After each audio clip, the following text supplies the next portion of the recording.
We're happy. We had a big fight before we started the show today, so now we're going to be happy. You started it. Well, let's bring it up again. You just started it bastard. Well, first, let's start off with a happy announcement. We are going to be, on a Friday morning, we're going to be with our friends at 106.3, appearing live at the Marietta Diner on Friday, which today's the 1st of August, podcast number 460. Which, by the way, and so it's a 2, 3, 4, 5. So it'd be August 5th. Mm-hmm. Oh, August 5th. Wow. That's a date of infamy. Anyway, August 5th. 2 days before my birthday. Well, I'm glad you said something. It's Sunday. We don't have to do anything. Yeah, thank God. So we'll be at the Marietta Diner, and it's the morning show. It's breakfast with the Morning X, and it's just plugging the upcoming November elections. And it's kind of have some political. There's going to be some GOP should we say people. Herschel may be there? Or possibly. There's a possible. That's not confirmed, but I'll have more tomorrow. And again, it's a podcast, so it's kind of hard to be up to date on things, obviously. So, but there'll be guests and stuff like that. There's going to be prizes, giveaways. There's full breakfast. So Pete has a question. Excellent. Do I have to go? Yes. Yes. Pete is part of this podcast. Sometimes they just want him. No, they don't want me at all. In fact, I'm not good with people. I'm not. Honestly, I'm not good with people. But you know what? This is a good time for them to show that we have followers. Well, yeah, show up. Yeah, show up. Friday morning, and we'll be there. Well, they get there. They'll be on the air at 6 to 9 Friday morning, and we'll be there at some point. Yeah, we're actually going to be there till 10. But you guys are going to show up around the 8 a.m. hour, and we'll eat before the end of the show. But wear your Kimmer T-shirts too. Yeah, if you feel like it, and if you want, if you want, autographed or pictures, we're happy to do. Obviously, happy bring to do your that. Drawings. Well, my little cartoon. Yeah, my little drawings. All right, I'll bring it. Oh my God. Well, okay, all right. I'm very happy to. We're going to be it. like John Daly, going to be out in the park lot with the RV. Well, but let's remember. Now, I see. I don't want people to think that I think that I'm a bigger offering than I am, because I recall when we went to the baseball game in Rome, or was it Rome? Was it Rome? I brought a whole bunch of things, including about 100 of my coloring book drawings and some trinkets and things from the show over the years, and nobody wanted anything. So, everyone took the drawing. Well, I'll be very happy to. I'll bring a bunch and I'll autograph them or whatever you want to do. And it's just silly. It's just silly coloring book things that I do. Okay, fine. Anyway, so that'll be fun Friday morning. We'll make a day of it. We'll make a whole. Yeah, we'll stay there the whole day. In fact, hell, let's do our show there at the. Oh, sorry. Or maybe we have to get home and prepare something. You bastards. Okay, now we begin the actual program. How you doing? Pete Davis, sidekick producer, and am I yelling? I think. Yes, I think it's the freak. It's my ear rockets again. It's the bare wall, and you got stuff on your walls too. So but still, there's so much kind of acoustic things, and it's the same at my place. Listening to TV because my TV's on the wall, obviously. So anyway. Well, I'll try not to yell so much, is what I was going to say. Pete Davis, sidekick producer and sports raconteur extraordinaire. Holy crap at sports later on today, I'm guessing? Yeah, because of the trade deadline, I want to wait as long as possible. And we just had a monster one go down. We'll talk about that. Also, there's a bunch of sports things in the news, including the passing of a sports giant. And we'll talk about that. Also, and a decision on the NFL and the highest paid player ever in the history of sports. Quarterback. Who's higher paid than he is? He's highest in the NFL, I think. Yeah, I don't think there's a receiver or anybody else higher paid than he is. Anyway, we'll talk about Mr. Perver. And Flounder, of course, a mechanical mangler at the controls. Also, it'll be good, real quick, to plug that again throughout the show, because we're going to have more and more listeners on live YouTube. Okay, so good idea. And again, it's the Marietta Diner, which is what's that parkway it's on? Cobb Parkway? Barrett, maybe? I don't know. Well, Flounder, put something on. Yeah, we'll put something on Facebook. Yeah. We'll put a reminder up on the Facebook page and the podcast. Don't forget, thekimmershow.net. Maybe they can do a little thing on that. I don't know. Whatever. Anyway, that'll be fun. Okay, so we got that coming up and a billion things. And it's it's Monday, the 1st of August. God, and I can't believe it. I did just send out today a thank you note to Blaine Bradley. I mentioned him. He sent us a very nice note. and a very generous donation to try to keep this ridiculous program going. And again, if you go to thekimmershow.net, you can find an address or a way to contact us and send an address if you want to send us a check or whatever. Anyway, and I remember thanking him Friday when I got the thing on the way here to the podcast, but I didn't really look at the return address. He's in Pennsylvania. And I mean, I don't know why that. I was so grateful and surprised, but usually people listen all over the place, but donations tend to come from people right here.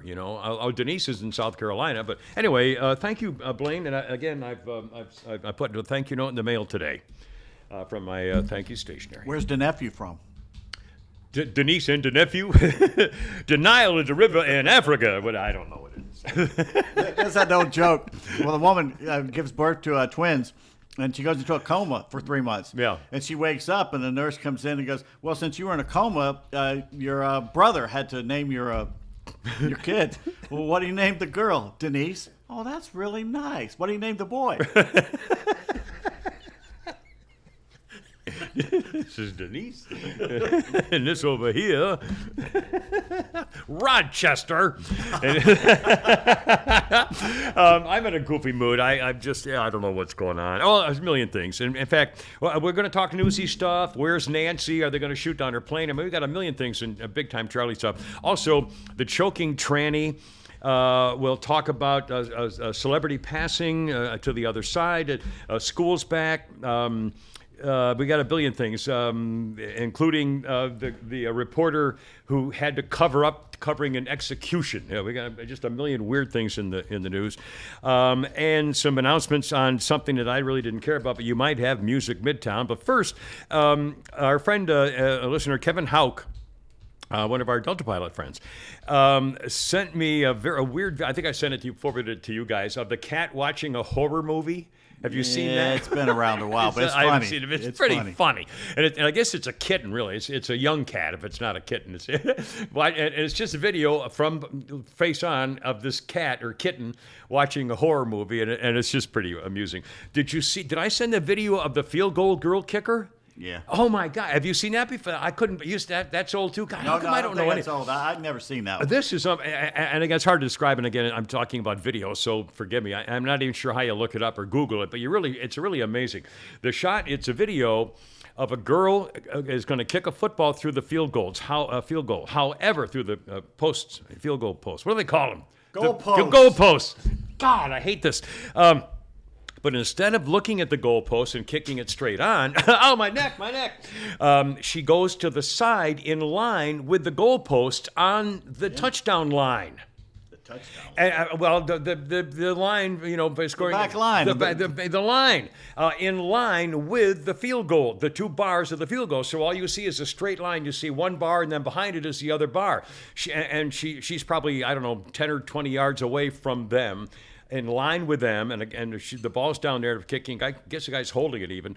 And she kicks it and puts enough of a hook on it so she actually makes it go between the goalposts, even though they are straight ahead of her. But not a David Beckham type hook. No, it's like almost a quarter of an thing. inch. Yeah. You can't. It's the damnedest thing I've ever seen. And it wasn't a hook. It wasn't like a soccer ball hook. It was straight, and it must have been literally 1/100 of an inch. It was really, really amazing. So anyway, just a couple things if you're into that kind of stuff. And I'm not really, but when somebody sent it to me, I opened it, and I had a good time with it. Let's see. Well, I don't want to talk about that now. Hold on a second. Music Midtown's been canceled. I didn't know it was still on. Well, and it actually popped up on. I'm yelling again, I think. I'll have to calm down. I'm so sorry. Apparently, this popped up on Twitter that Rolling Stone magazine reported first that I know of that Music Midtown has canceled the festival this year, and they're blaming Georgia's gun laws. That's bullshit. Nobody's buying the majority of states in this country now have the same gun law that we have. I know. Now they're just going to pick Georgia? Yeah, I believe me. And again, didn't we talk about the axe last week or week before? A couple weeks ago? Here's the other thing. I'm wondering if they did this is because now Music Midtown is geared towards way younger audience. Yeah. way younger. Children, yeah. So I'm wondering if it's just to reach those 17 or 18-year-olds who are just now allowed to vote. I don't know. No, this is political. This is something's It's going poor on, ticket- and this is the excuse. It's not only that, it's poor ticket sales. They can't sell anything. I think that's probably true, too. But Live Nation Today, as a group, announced the festival was supposed to be in September, has been, now again, it's for next month, has been canceled due to circumstances beyond our control, unquote. Did not officially give a reason, but sources with the festival say Georgia's gun laws are to blame. It was supposed to be at Piedmont Park. Well, good. Yeah, We good. don't need you here anyway. And parks are among the various public places in Georgia where guns are allowed to be carried. The festival, as a temporary user of the park, does not have the standing to supersede the law and enforce its own ban on guns because state law takes care of festival laws. The festival says weapons or explosives of any kinds are prohibited. So, but again, so they've just said screw it, because, which is crap. I mean, it's just absolute crap. If they're really worried about that, then you've got the wrong kind of festival. I mean, if you're so afraid, well, I don't know. Screw them. I'm sorry, dropped my thing there. A couple weird things. I put bizarre recipes on the Facebook page today, and it was Larry Church's recipe, and instead of for meatloaf, I made my meatloaf. And instead of using my normal ketchup as part of the recipe, I used his idea of marinara sauce, and I got some Paul Newman marinara sauce, and I put that in there instead of ketchup, and I made layers of it and put shredded mozzarella cheese and on a couple of layers in between the meat in the meatloaf pan. Okay? And cooked it up, and I also put a little Heinz 57 sauce in there, and what else I put? 3 eggs and a cup of breadcrumb, Italian seasoned breadcrumbs, and garlic powder, and I chopped up some onions, and actually chopped. Anyway, so now it came out different. It really looked different, and I took pictures of it and stuff, and I brought a piece to Flounder. Pete never takes anything that's been in my house, and I don't blame you. For very good reason. He knows me. He's seen me personally for years. But Flounder's taking a chance, and so if you won't hurt my feelings if you don't like it. I had it in a sandwich last night, but again, I really can't taste anything. I think my taste buds are half gone. Why would you monkey with something that you like? Just to try. I'm trying to be amenable. And no more Mr. Grump. Larry Church said, hey, try my Italian recipe from my grandmother or somebody. And I said, you know what? I'm a giver. I'm a doer. Meatloaf's not Italian. What's that? Meatloaf's not Italian. Meatloaf's Well, with American. marinara sauce and mozzarella, it becomes Italian, mister. It becomes something you give to somebody else is so what happens. critical. Anyway, I've gave some to Flounder, and if you will not hurt my feelings. Let's see. A personal. The other thing I put on. This is stupid and personal and idiotic. I've been going through. I'm trying to decide whether I can actually go back. I really can't play golf again because I can't join a golf club, and I'm not going to just show up at some public course, by myself and say, hey, anybody need a fourth? Yeah.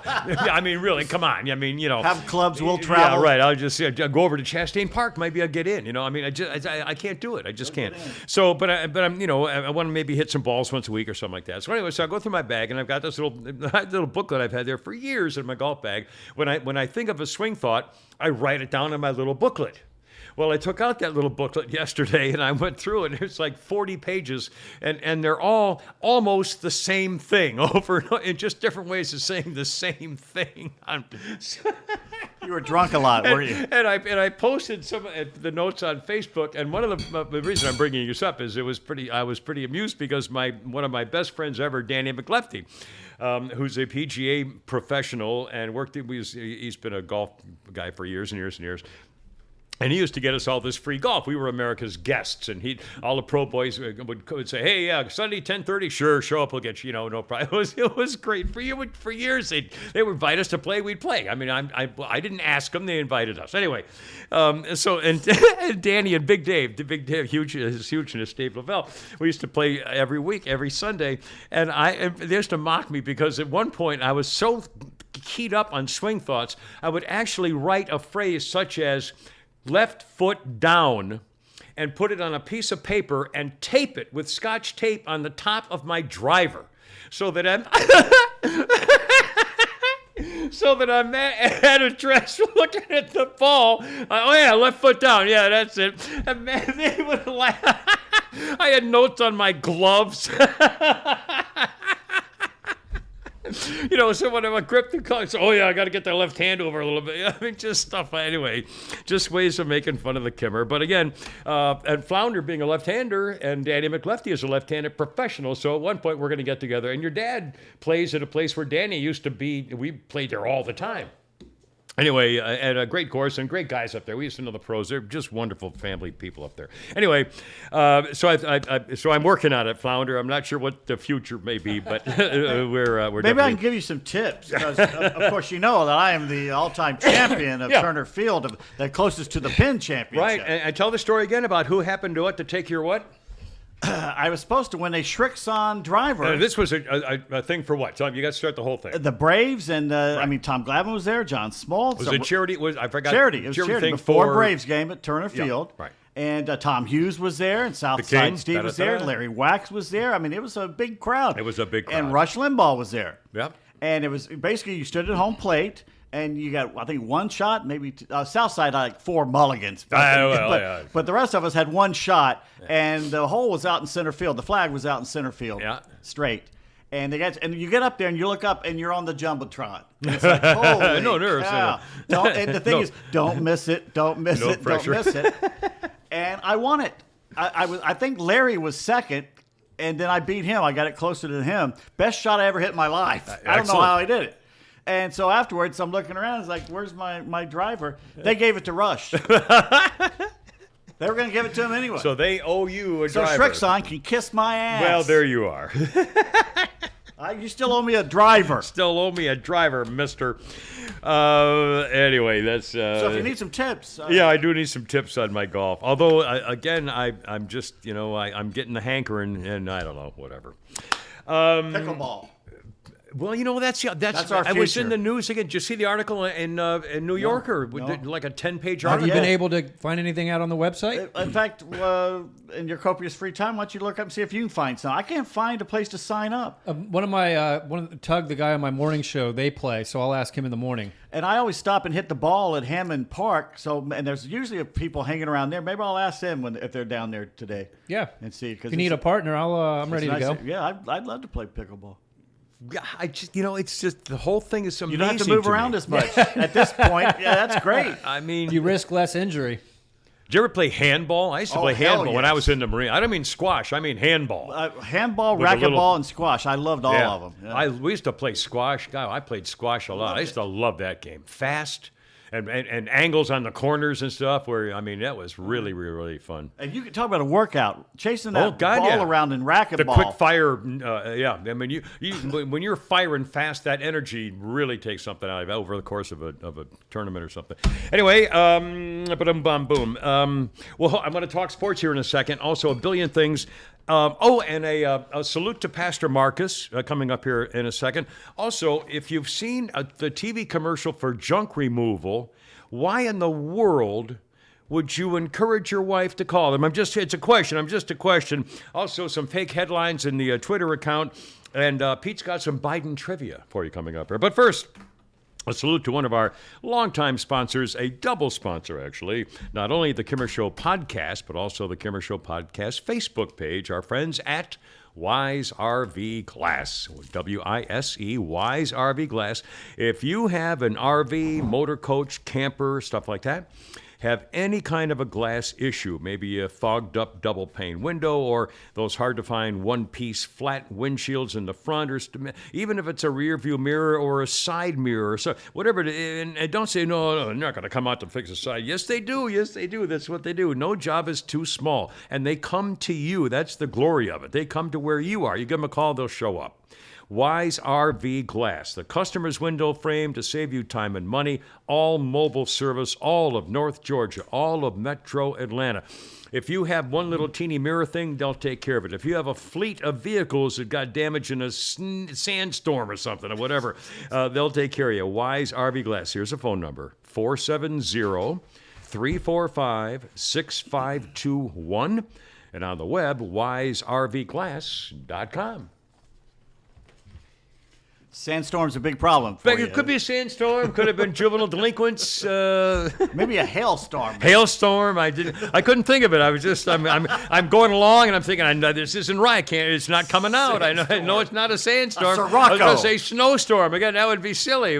Sirocco blew It could through happen. here. It could be pellets of hail. It could be anything. What do they almost. call that thing in the Midwest? It's like Woody Guthrie, Bound for Glory, where this massive wall cloud comes through and picks up all the dust and dirt. What's that called? Oh my God! There's a. Well, the dust storm or the dust It's bowl called. business. It starts with but, an L or a G or something like that. it's It's a a, huge word. I've You know what it is? And No. it sweeps across the Midwest and takes all the topsoil. It took all the topsoil for like 200 or 1,000 miles in the Midwest. Laredo For the or Dust something? Bowl. Is it a Laredo or? Wind? Yeah, it's a wind. Yeah, whatever. The Aurora Borealis, that's it. I'm almost positive it's the Aurora Borealis. Sorry. Let's see. Oh, I want to talk sports with you in a second here, and I got a bunch of things. And we still got a bunch of newsy stuff, but I have to do this. Derecho. Oh, okay. I Derecho, which don't means, know what that is, but it I've means heard the right name. in Spanish. I don't know why it is that, but derecho, yeah. I've heard the name. I don't know anything about it, but I've heard the name. Okay, this was really interesting the other day. In fact, we'll get a kick about this, Pete, and you may even want to make a thing about this concerning our sponsors. If I could only find it. Hold on. Okay, we're not finding something. Brought to you by Atlanta Custom Closets, closetpro.net, 404-255-0589.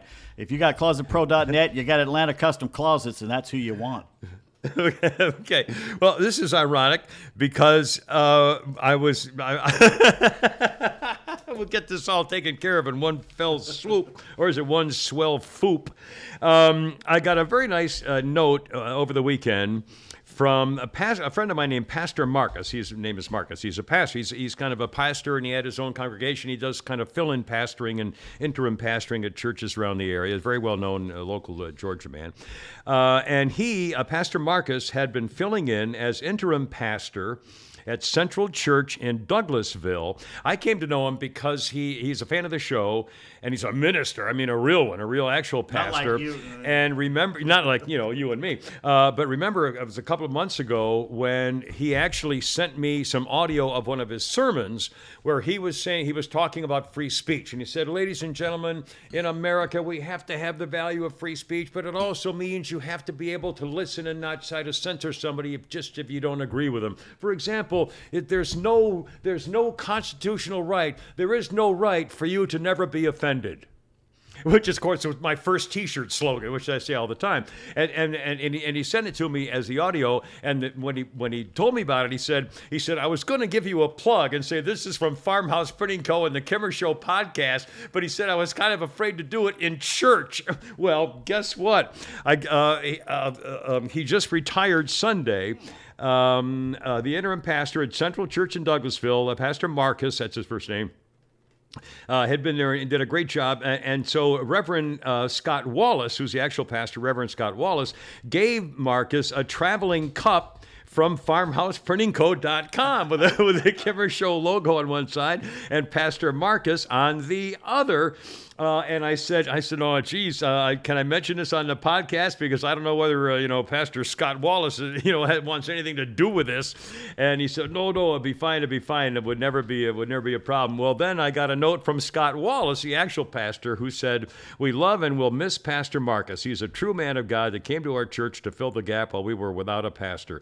I've challenged Marcus to plug one of your sponsors from the pulpit on a few occasions as good-natured fun, but he wisely did not do so, which was extremely bright on his part.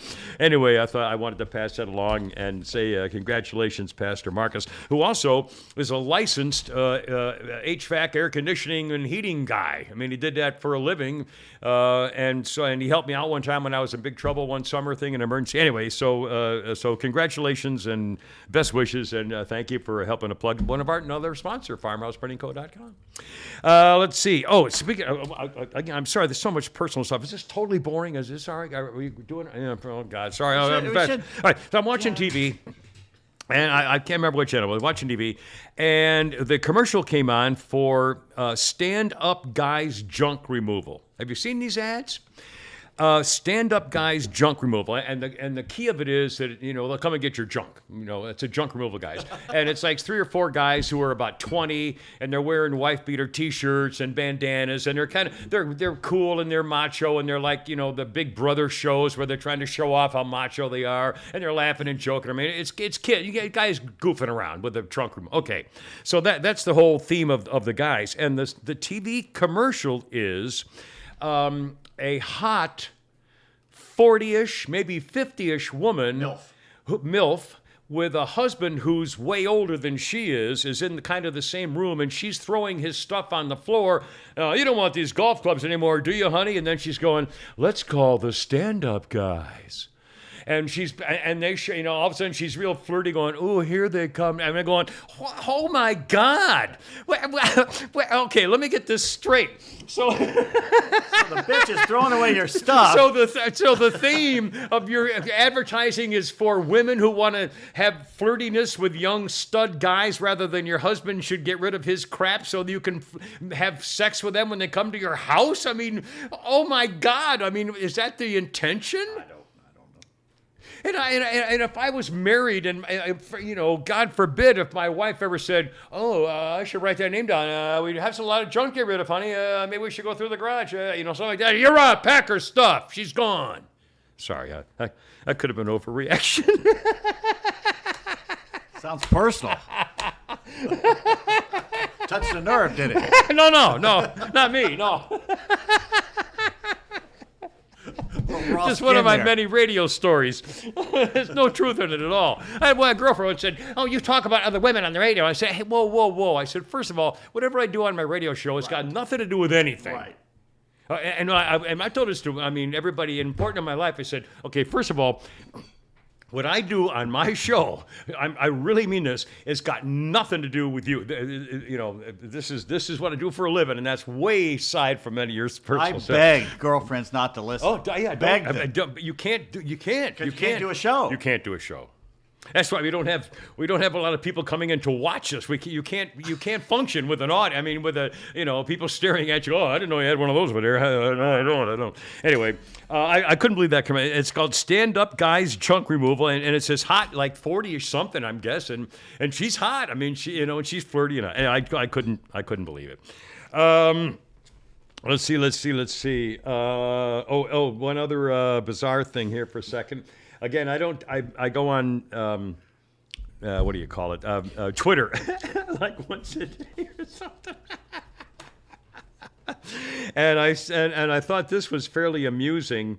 Oh hell, that's not it. By the way, the reason I have to look at my phone is because I'm not spending any money until we start making a living. I'm not spending any money on things like printers and so and so and so. But I did find this. There apparently Atlantic Magazine got really ticked off because there was a screenshot that saluted Atlantic Magazine saying that. The Atlanta Magazine was publishing an article praising President Joe Potato Head for his negative growth economy. And they were saying, wait a minute, the image is fabricated. It's not real. The Atlantic does not salute Joe Biden for his negative economic policy. It's not a real article. It's fabricated. Anyway, I thought that was fairly amusing about them getting screwed for it. But I do want to ask you about a Twitter reaction to something that just came down, which I know you're going to have on Holy Crap at Sports later on today, best podcast, pet sportscast, period. Not only baseball trades, but a big decision came down about the NFL, Deshaun Watson, the quarterback, who's now with the Cleveland. Are they still the Browns? Yes. Cleveland Browns. And who is, I think, the highest paid football player in history. Is that not correct? Not only quarterback, but anybody. And he hasn't played it down yet for Cleveland, obviously. He's been, but the decision came in that he was accused by, 24 or 20, like 2 dozen women. Maybe, I don't know. A couple dozen women, all with the same basic story that he was a horn dog who tried to get them to do things sexually with him during a massage, basically. Happy endings during a massage. And he was just aggressive about it and so forth. And he settled with them now, I think, all but one. They settled civil suits on all but one. And as far as I know, still, he has not been arrested. No. It's all civil cases, as far as I know.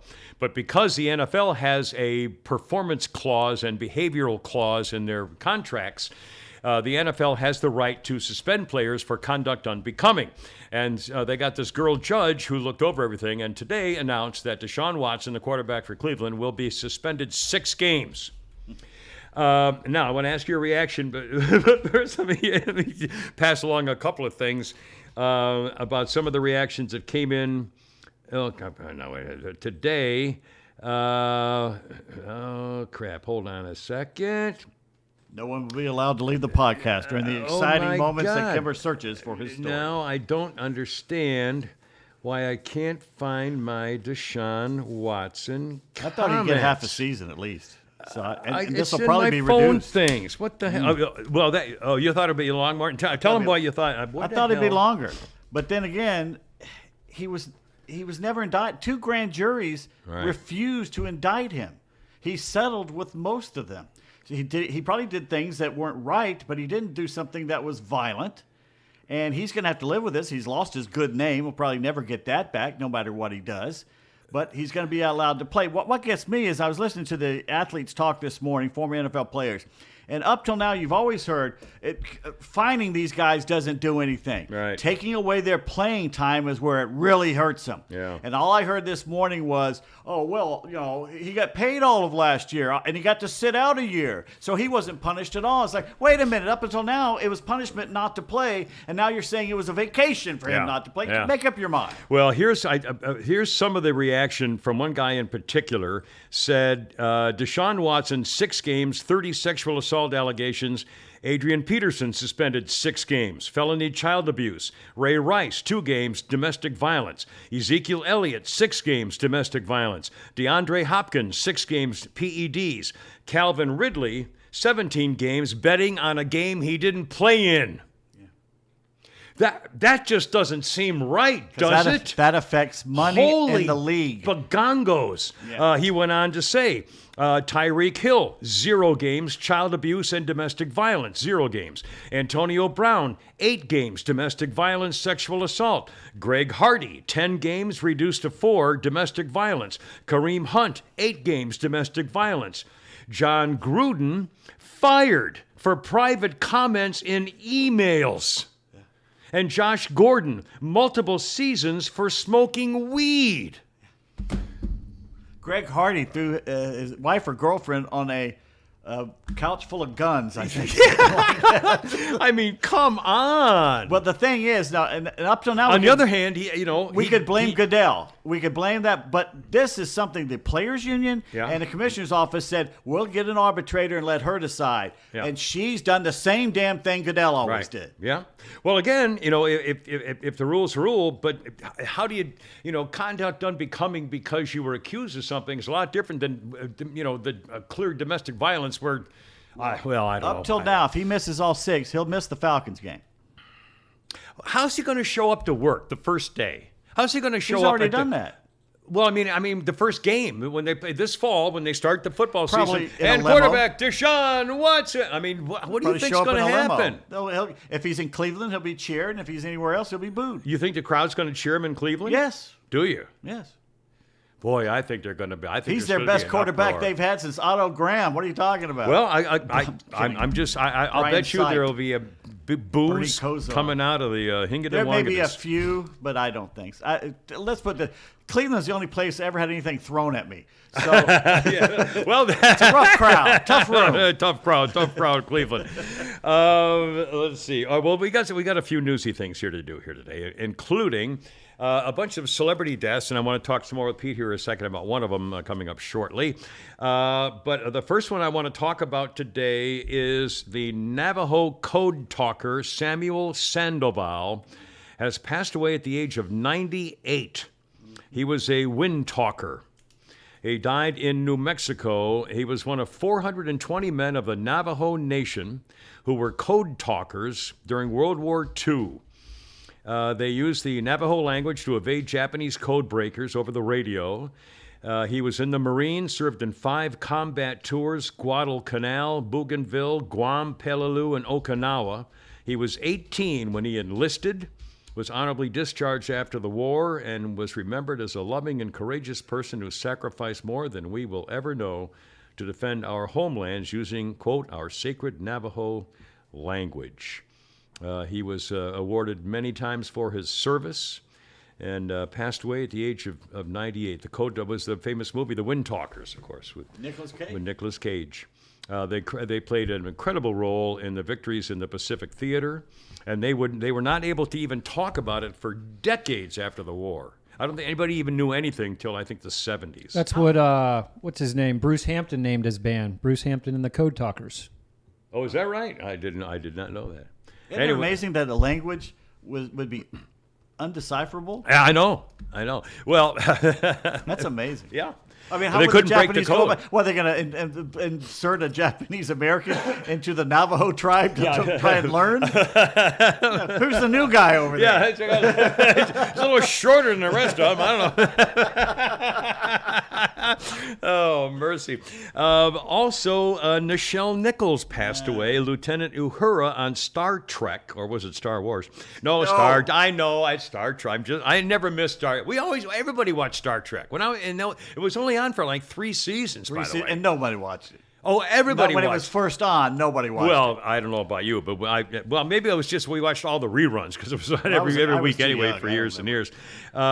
She broke barriers for black women in many ways in Hollywood, played the Lieutenant Communications Officer, Lieutenant Uhura. She was 89 years old, and the Al Jazeera Constitution didn't do justice to anything. I had to Google to try to find out the most. Okay, when I say to you, let me start with our younger generation first. Flounder, when I say to you, Lieutenant Uhura from Star Trek, what's the first thing the first 2 or 3 things that pop into your mind, if anything? Star Trek, Beat Me Up Scotty. I'm talking to Michael. No, sorry. If I say Lieutenant Uhura, do Flounder. I didn't watch Star Trek, so I don't know. So really, William she's on Shatner? Star Trek. Okay. Now, if I say Lieutenant Uhura to you, Pete Davis, what are the things you think of first? Massive knockers. Okay, a good one. Secondly, I don't know. That's just she was the comms person. I thought there was the first interracial kiss. the first black-white kiss on television. As a kid, that didn't mean anything to me. Oh my God! It was an incredible moment, and nobody. I mean, I can't. I guess it's an age thing. To me, when I hear Lieutenant Uhura, I think, "Holy cow!" I remember what happened back then because you know why? It was 1968. Right, and you adults put something on it, and me as a kid didn't give it a second thought. I was in Vietnam, and I remember in the Marines, and I remember at the time AFVN television and the reaction and stuff. Even back then, I mean, that's why it made such a and a hush fell over the crowd. It was an episode called Plato's Stepchildren, the first interracial kiss on American television. November 22nd, what date is that, by the way? In 1968, the Kennedy assassination. Isn't that the date for the Kennedy assassination? My mother's birthday, too. Well, even more important. The episode is aliens worship the Greek philosopher Plato, used powers to force the Enterprise crew to sing and dance and kiss. Okay, aliens control the behavior of the crew. At one point, the aliens compel Lieutenant Uhura, and Captain Kirk to embrace. Each character tries to resist, but eventually Kirk tilts Uhura's back, and the two kiss as the aliens lasciviously look on. It's not a romantic kiss, but in 1968, showing a black woman kissing a white man on TV was a daring move. And they had to put it where he was being forced to do it. Right. It was not a romantic kiss. They never would have gotten away with that. He kissed 1,000 green girls. As the first one. Yeah, I could do that.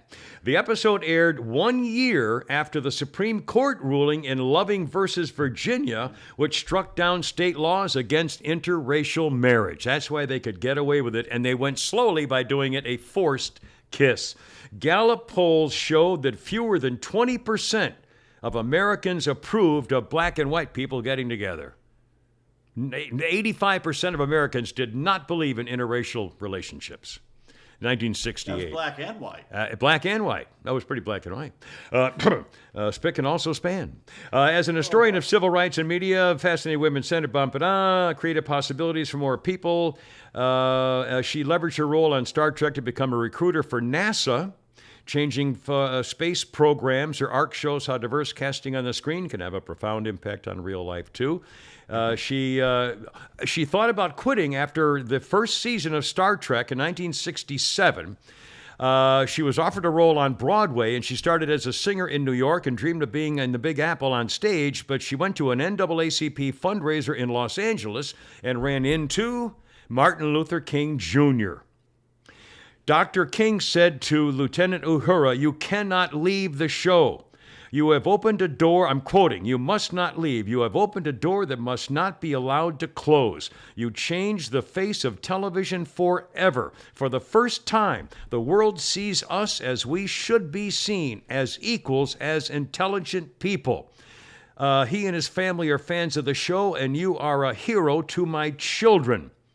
With Martin Luther King Jr.'s encouragement, Nichelle Nichols stayed on Star Trek for the full 3-year run. Is that an amazing story, though? And again, to me, that's why when the first thing I think of Lieutenant Uhura is the black and white kiss. And the fact that I can't say her name.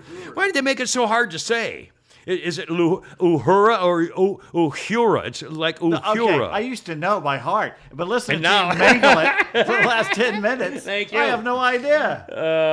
Anyway, Lieutenant Uhura. The network got a lot of outpouring of letters after it aired, most of them positive. She said she was amused by the amount of attention because her own heritage, she joked, she said, "My heritage is a blend of races that includes Egyptian, Ethiopian, Moor, Spanish, Welsh, Cherokee, Indian, and a blonde blue-eyed ancestor or two," unquote, Lieutenant Uhura. Yeah. Anyway, a She fairly looked amazing. like Pam Grier, who was another Yeah, good-looking absolutely. woman. Yeah, very exotic.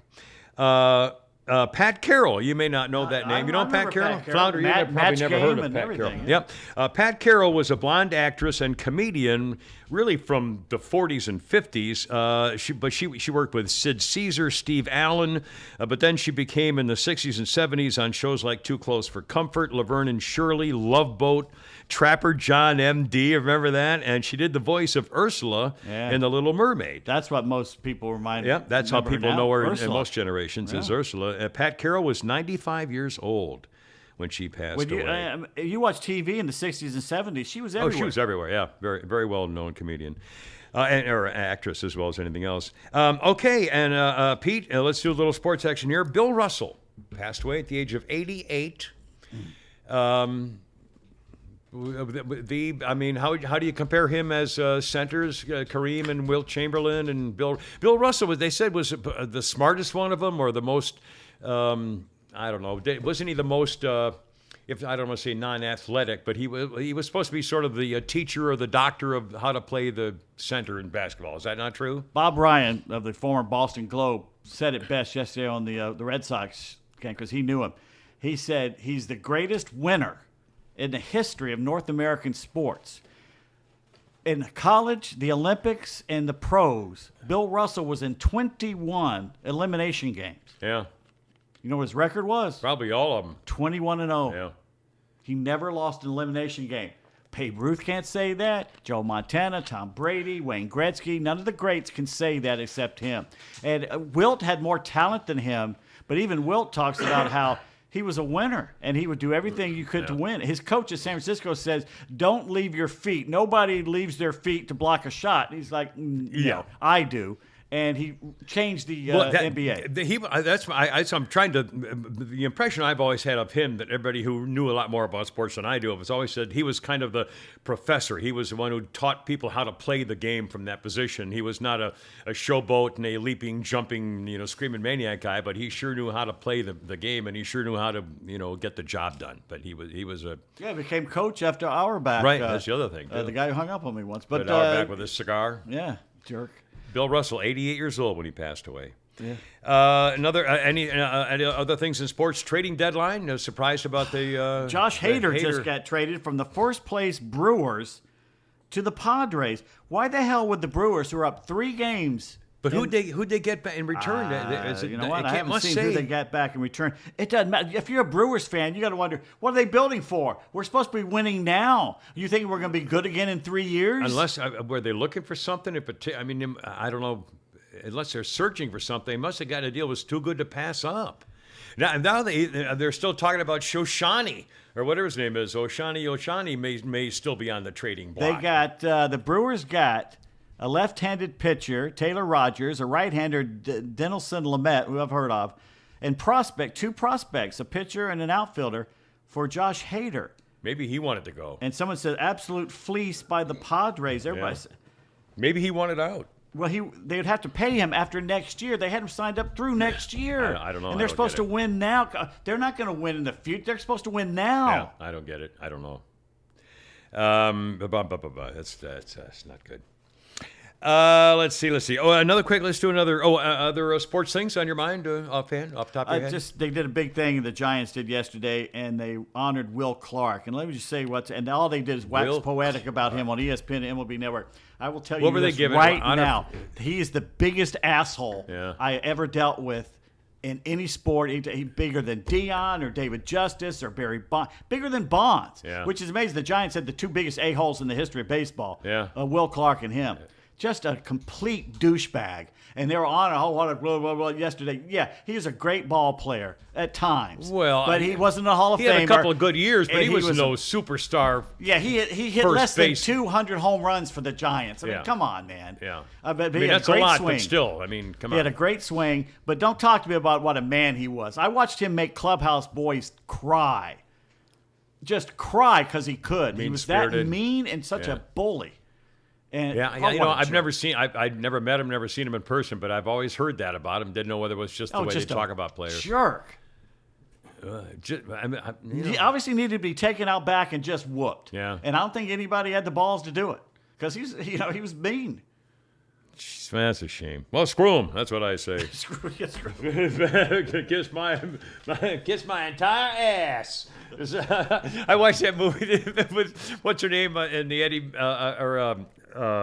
Murphy story, and Red Fox, and it's the black gangsters. Harlem Nights. And who's wasn't it? Oh, the girl, Della Reese. Della Reese. Was it Della Reese? Yeah. And she's kiss my entire ass. Then he shoots her, fat, and then he shoots her. Yeah, he shoots her foot, pinky toe. Yeah, pinky toe. He shoots her pinky toe. Never saw it. That was a funny movie. That was really a well done movie. Anyway, it was on the other night. I hold everything. We got a little golf update coming up in a moment. Not right now. You have plenty of time to do stuff. Did I break it? What did I do? No. Okay. Scorsese's moving the camera around. Oh, there you go. Also, we got some Biden trivia. I want to talk about what's. You're going to hear what's the new history class at Lasser High School. The chick in the skirt's got to be covered up. The ricochet kill bullet. We got a whole bunch of things for you here today. And some mail order money coming possibly your way. Well, Pete's got that for you coming Talking up. about the dead people. Yes. Trudy had a good point here. I don't understand why everyone makes the Grim Reaper out to be the bad guy. I mean, he's taking you to the afterlife. It's not like he's the one who killed you. Imagine you have to do it alone. It's actually quite nice of him to walk with you. Well, I feel ashamed now. I feel I should be hoping I die soon, I guess. Because I want to be with the Lord now. Which reminds me... that's a great attitude, but I don't want to die. I'm not excited about it, I read something the other day. Emily Dickinson wrote, which actually made a lot of sense. She wrote a little poem. Because I could not stop for death, he kindly stopped for me. In the carriage rode just him and immortality. I know it now. I couldn't have stopped for death. He did not stop for me, so he let you live. But then, what's the bits about immortality? How do they link that? Because I couldn't stop, he kindly stopped for me. You finish the thing while I tell them about our friends. The carriage held, but just ourselves, and immortality. The carriage held, but just ourselves, and immortality. By ourselves, she and death. Yeah. So the carriage held her and death and our immortality. I don't get it. I don't know what that means. I'm sorry, I don't know what that means. Do you know what that means, Flounder? I don't. What the hell does it mean? I mean, it rhymes, but that doesn't mean anything. And therefore I'll go along and I'll really be filled with glee. Hey, I'm Emily freaking Dickinson. All right, one more time, and I'll say it to the audience, and I'll have people write us and tell us. By the way, I don't have the computer on, so you can look up YouTube and see if anyone gets this. All right. I have it open right now. Because I could not stop for death, he kindly stopped for me. Okay. The carriage held but just ourselves and immortality. I don't know. The carriage held just ourselves. I don't know what that They means. were the only ones riding in the cage to go to the afterlife and to immortality and to become immortal. Well, then he did come for her, and he's taking Of her course away he to did come immortality. for her. Well, she said he didn't stop for her. No, she couldn't stop for him. She was too busy. But there comes a time where he does show up and go, it's time. But he's So okay. he kindly So waited he and was waited a for her. companion to her to go to the after thing there, where Jack the Good Boy is prancing and dancing with all his little that's lady right. friends up in Rainbow Place. All right. Well, I feel a little better now. Well, I feel funny talking about dead crow defense now. Who will help you What a meet. transition. Yeah, if you need to help along a couple of deer or something, I don't know. I try and bring a little class Well, we to just the show. transition. You don't get this kind of shit everywhere. I'll not try and elevate the conversation anymore. We're not bringing you up anywhere. We're going to drag you. Oh, no. Just We're when I not thought I was changing. out. Yeah, we've raised our standards, me up back. yours. So up yours. Anyway, our friends at Dead Crow Defense are ready to arm patriots like you. Again, Dead Crow Defense is not, again, I'm yelling. I'm sorry, I'll calm down a little bit. Dead Crow Defense is not a gun shop or a gun store. It's a personal arms dealer. Let's say you're looking for some kind of ammo. They keep saying, man, you can't find 9mm anymore. They're coming to get all this stuff, or the 45, or the whatever. Well, if you're looking for ammo, Dead Crow Defense is not going to scoff when you tell them what you're looking for, because they'll get you what you're hunting for. They can get. For firearms, suppressors, ammunition, gear sales, easy, painless, the old-fashioned way, they take care of you. In fact, if it's right there in stock, it ships out the next day. And it hasn't been this quick and easy to buy a suppressor in America since the 30s. It may wait a couple of months instead of a year or something. DeadCrowDefense.com. Check them out. And by the way, it's not just guns and ammo stuff. I mean, it's safety gear and survival things, and it's all kinds of stuff. There's too much to try to mention all in one little quick bit here. DeadCrowDefense.com. In-stock items go out the next day. Here's a phone number if you want to check them out for something quick and easy. 678-576-9117, or shoot them an email. The same address on the web, but here's how you get them an email. sales@deadcrowdefense.com. Either way, it's deadcrowdefense.com, your personal arms dealer reaching out to you directly to take care of what you're looking for. Please tell them the Kimmer sent you, deadcrowdefense.com. You dropped your shawl. Oh, you dropped a what now? Oh, your okay. Grandma, you dropped your shawl. Oh, no. Isn't that the handmade one? Yes, Nathan's grandmother made that. Well, you gotta take care It's of on those. my couch. I've still got people that you send us stuff, including I have a handmade shawl thing of the American flag that I throw. Thing. One of my People mom's send- best friend just made me that blanket, and it's Really? like a bunch of her and her friends made it for me, from my mom, kind of thing. No kidding. Were they like the ones who at the party thing we went to? There were those little I'm hotties trying with to- your mom. I don't know if Miss Shea was there or not. She, That was fun. His mom shows up at the comedy show with 3 or 4 of those his ladies like naughty to have little fun. friends. They like to have fun. That was fun. I miss her too. Okay, a funny thing happened over the weekend.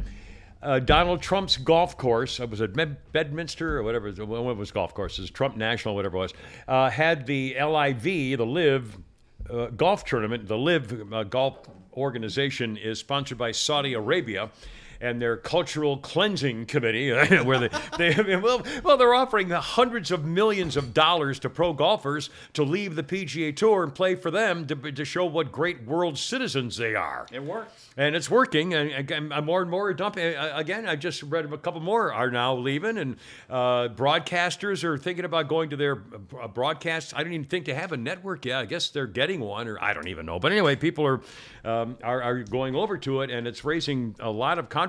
Tiger Woods and has lost maybe some friendships with some people, and vice versa. Anyway, at the Trump golf course this weekend, they had the tournament, and here's one of the sound bites as Donald Trump and some companions and friends we'll talk about in a second. As Donald Trump is overlooking things, here's the crowd reacting to the golfers and having fun with Donald Trump showing up there. Here we go.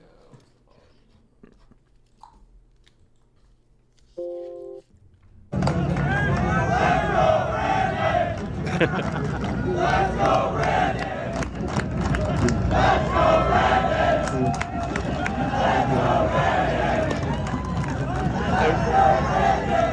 And what was even funnier was when I saw the video, Tucker Carlson standing right next to him. And I guess I don't know why I should be surprised, but honestly, I was very surprised. I didn't think Tucker would even. Why? Well, I don't think I've ever heard. I watched Tucker. In the past, he was one of his critics. I mean, Well, he was never like CNN or anything like that, but he was never his friend either. Well, I watched Tucker Carlson a lot. I mean, a lot. And I don't think I've ever heard him say anything really good about Trump. I've never heard him praise Trump that I remember. I've never heard him say, boy, he's the best president we've had since Reagan, or any of that kind of stuff you'd hear people say. I've never heard him say anything other than being critical. I mean, really, not nasty, but, not particularly positive. But he's standing he's there with Trump the whole time. And I thought, I didn't think he even got next to political figures. I don't know. I was surprised. Excuse me for a second. I found it interesting. One of the golfers that was on the Live Tour and left the PGA, but someone we've never heard of, made a great point. He says, this tour treats the caddies like us. They can, on the PGA Tour, the caddies can't go in the locker room, so they treat them like second-class citizens. Yeah. He says And on this tour, sometimes. the caddies are human beings too. Yeah. And it's like, whoa. Well, that's going to be, that's going to have to, the PGA is going to have to change that. Well, they should have done that a long time ago. Yes, I agree. It's like minor league baseball players, I mean, again, I grew up in a minor league baseball town, and the guys who played, who made it to George Scott, the Boston Red Sox, but before that, they were living in somebody's boarding house and working at the, sporting goods store in the off season. So, anyway, let's see, where the hell was I? I don't even know where I was. Sorry. I'll find out where I was here in a second. Can you believe the freaking schools are back? I know. Too hot. You can't. 1st of August. The 1st of August. I can't believe this. Atlanta Public Schools open today. Cherokee County Public Schools open today. Cobb County Public Schools open today. Clayton, Gwinnett, and Henry open on Wednesday. Fayette and DeKalb. I mean, the first week of August, schools are back. I promise you, when I was growing up, and here we go, get off my lawn, but honestly, we never went to school until Labor Day. And in fact, if school started before, like the day or two before Labor Day, we didn't go. And they knew we weren't going to go. I know they did. And the teachers would show up, and it was always a joke because some of our friends did go to the day, if Labor Day was that Monday, and school started like the Friday before, the teachers were there, but you were like 9 kids instead of 40, and they would all joke about it. They would just kind of get to know each other and talk about what they were going to talk about. It was a joke for Labor Day. Well, and I mean, is it just they're trying to cram more into? I mean, what is it that's taking a whole extra month? You look upon other nations like Japan and everything. The fact that we took 3 months off is amazing. Well, they work year-round in some but places. We were still at our grandparents' house in August. We never went back. It was Labor Day. You took your final vacation, was over the Labor Day weekend, and then you go back to school. Right. It was the Labor Day school clothes sales where you get your final things and get notebooks and your new shoes and your new, Oh, that was the worst thing. They'd start that back-to-school crap at the beginning of July. We'd be like, come on. Yeah. But now you have to. I couldn't believe it. Now, when do they get out? Well, that's the other thing. I think they may get out. We used to get out. We used to get out in June. May, late May, early June. Yeah, we got out in June. First week, it's like June 5th or 6th. And In public school, prep school months. is a whole different thing. But yeah, you got June, July, and August off. I mean, you literally got 3 months off. But again, they're changing everything, and now they're going, this whole woke thing is incredible. But here's what happened. I can't believe they pulled this off, Flounder. We're going to have the soundbite of here of the first history class of Lassiter High School this morning. And it had a Kimmer's Hidden Secret microphone, and the Lassiter High School, they made a terrible mistake. As you know, all the public schools are going totally woke. So they're doing critical race theory and all this kind of stuff. Well, today, the principal at Lassiter High School didn't realize that there was the original history teacher called in sick, and they got the first substitute teacher on the list. What they didn't know was that we had finagled their computer system and hacked their computer system to put the first name on the list of one of our friends who's a history professor and also a Vietnam veteran who doesn't take kindly to this wokeism. And he was the one who met the kids today, first day of Lassiter High School. Here, if you'd play the Hidden Secret microphone, Flounder, if you would. Welcome to Contemporary American History. I'm Professor Turgison. I know a lot of people think history is just facts. It's just information about the past. But not me. I mean, I hold history very sacred. Sacred. The way the farmer looks at the earth and he holds it sacred. The way a Christian takes the Bible and he holds it sacred. The way a lot of people hold their marriage sacred. That's how I feel about it. So why don't we dive right in by interpreting one of the easiest events in the last 20 years of American history. Now, can someone tell me why in 1975 we pulled our troops out of Vietnam? The failure of Vietnamization to win popular support caused an ongoing erosion of confidence in the various American but illegal Saigon regimes. Is she right? Is she right? Because I know that's the popular version of what went on there. I know a lot of people like to believe that.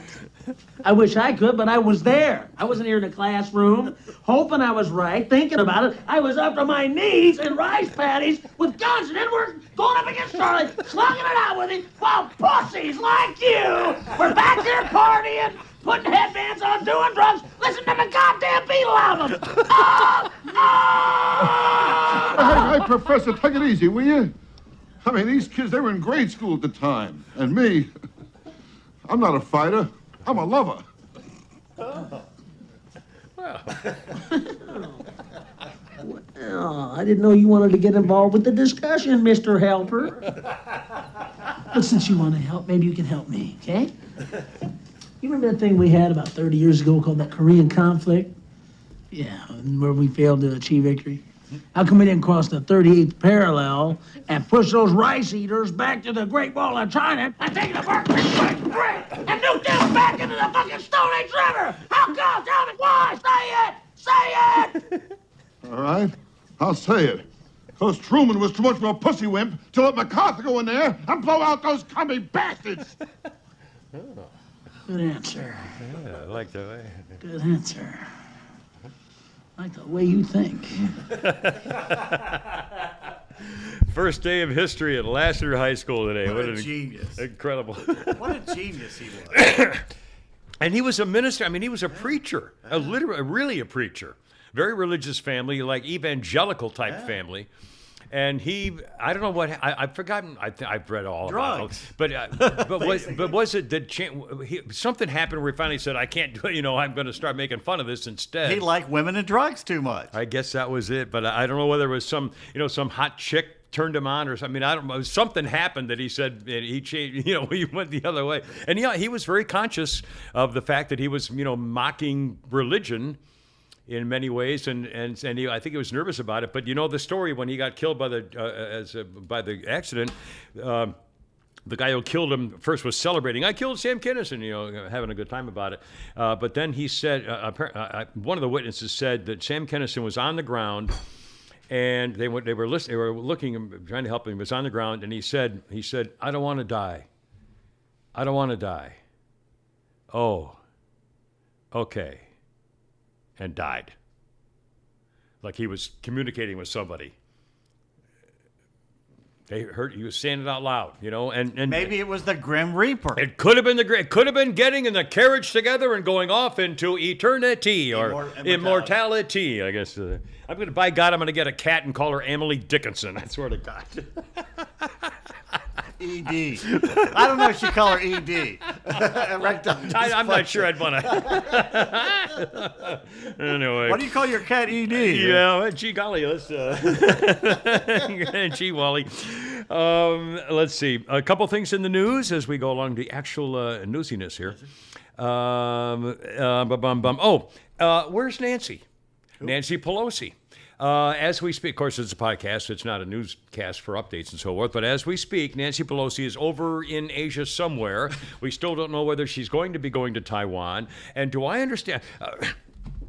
A couple of things over the weekend. This is Monday as we speak. And over the weekend, a couple of things came out that in the conversation between President Kill 53 in the truck, our president, and President Head Kami Chinaman, in their conversation they had last week, apparently the Kami Chinese are saying that if she flies into Taiwan, they would have the right to shoot down her plane.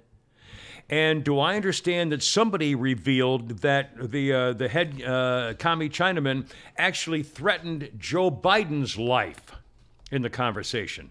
I say, let's release the transcript. Yeah. They did it with Trump. I mean, they tried to impeach him over the transcript when he showed, it really wasn't what I was talking about. Remember, release the transcript. Freaking cowards.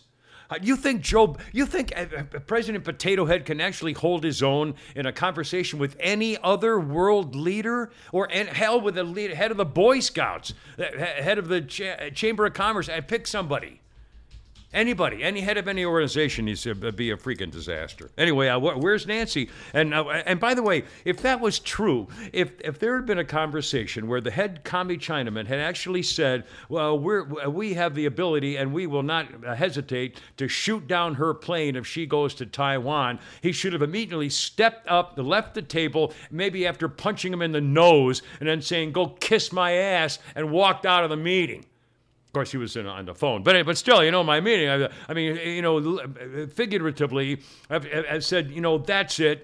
I can't believe it. I can't believe it. I want to see the transcript. I guarantee, I guarantee all those things we should have her plane chaperoned by Maverick and give it your best shot. Yeah, fly upside down or something on him just for the hell of it. Well, fly this plane up your ass. Yeah, I love. Oh, by the way, speaking of this weird administration, I'm not making this up. The President Vijay has now decided to finish parts of the Trump border wall after he said not one more foot. Not one more foot. In fact, Peter Doocy mentioned it at the podium puppet, La Jean Vezine Diti. And he said not one more foot, and you're rebuilding the wall. You're building Trump's wall. And she said, no, we're just fixing the mess of the last administration. They're fixing Trump's mess by sealing the border wall. They're building Trump's border wall. On day one, that was one of his executive orders, was stop building the wall. So not one more foot. I mean, that was the quote. They played it. I saw it again last night on Fox News. Not one more foot. They were chanting it. We got to she's Baghdad Betty. Is what she is. God. She'll just look you right in the eye and just bald face lie. Well, the new thing there, yeah, that's true. I mean, and that's it's not changing. It's not spin anymore. Yeah. No, it's just lies. It's hard to believe. She said they're fixing the problems that Trump left behind. Yeah, because he didn't do it fast enough. Oh, my God. Rachel Dolezal said that, I couldn't believe this, trending, remember Rachel Dolezal. She was trending on Twitter, and so I kind of buzzed in to see what was going on there. And Kate Stapleton mentioned some. She said, I should know better than to wonder why something is trending and then click on it. But here I was wondering what the hell Rachel Dolezal had gotten herself into this time. Instead, I should be wondering what the blank I get myself into most of the time. As somebody said, why is Rachel Dolezal trending when Nichelle Nichols died? Get your act together, Twitter. Your world lost a civil rights icon today, and she deserves to be lauded and recognized along the same tier as MLK and John Lewis, so forth. Somebody said, white people, do y'all ever get tired? Do y'all post shit like this just to incite hate toward the LGBT community? I don't know what that means. Another, Rachel Dolezal's trending because a whole lot of TERFs. Do you know what that is? T-E-R-F? What? A lot of TERFs decided to compare being trans to what she did. I think it's an anti-trans group or something. I think you're right. Yeah. The fact that they got their hate tweets trending is sickening. TERFs are terrorists who are actively trying to kill a vulnerable group and deny their right to exist. Well, of course, that's nonsense. I'm no fan of Rachel Dolezal, but if the left believes you can change the gender God made you, why can't you change your race? Jericho, hi, black trans woman here. My blackness is not a choice. My transness is not a choice. Both qualities are intrinsic to me. Rachel Dolezal chose to identify as a black woman, which is effectively blackface.